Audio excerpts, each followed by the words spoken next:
मुंबई व परिसरामध्ये पावसाने घातलेला धुमाकूळ संपूर्ण जनजीवन विस्कळीत.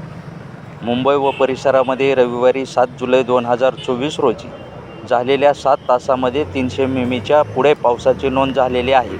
या पावसामुळे मुंबई जलमय झाले असून काही उपनगरीय रेल्वे सेवा व लांब पल्ल्याच्या रेल्वेही रद्द झाल्या आहेत. तसेच शाळा व महाविद्यालयाला देखील सुट्ट्या डिक्लेअर केलेल्या आहेत. तसेच अनेक ठिकाणी अनेक परिसरामध्ये पाणी साचले असून त्या पाण्याला समुद्राच्या पाण्याचे स्वरूप आलेले आहे.